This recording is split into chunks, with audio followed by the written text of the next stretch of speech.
bi ay mag yu ñàkk jom. Sonko danger public la danger public. Ousmane Sonko gi nga xamee ni moom moo dem seen beauté def fa lim fay def ba ni fa cur jiñ ko Macky Sall. waaw li ma defal moom. même tey bu juumoon sax. du ma gis juumam. gis nga problème Adji Sarr beeg moom dag maa dégg ma wax ci benn yoon laa ci wax ne leen Adji Sarr waxul dëgg. déedéet kay waaw ñi ana seen i doom ak seen i mbokk man gàcce mooy bàyyi borom topp ma man réew mi ah ñun ay waay pays boo nga xamante ni valeur jom fulla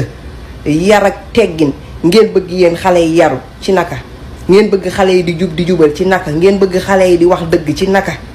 ah xale yi nii rek lañ fi nekkee de vaar yow nga de Ousmane Sonko mosoo koo waxal dara lu bon ndax dalaa ji teraanga bi nga koy waxal lii moom xanaa danga kaa fàtte woon teraanga ji léegi ngay doog a fàttaliku teraanga ji ku nekk xam nga sa baay de dama ne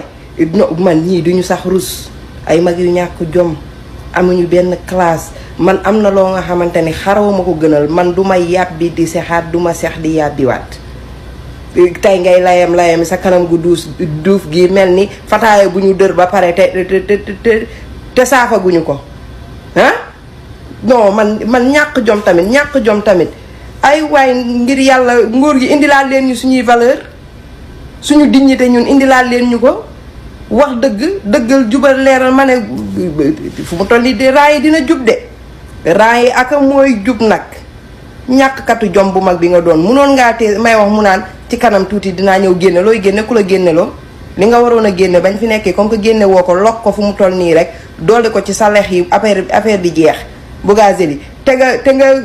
yow kon wér nga yow mii la ñu war a jël si yow li nga fi defoon jaay dorog sax moo ko gën a sedd li nga fi defoon yow économie nga doon daaneel faux billet dangaa yaakaaroon ni xam naa lii da nga koy diwee Ousmane Bër bi pour ñu fàttee sa faux billet yi doxal fa wi ñàkkatu jom bi mag bi nga doon man ñi xam naa ne seen doom dina jékki-jékki rek xaru daal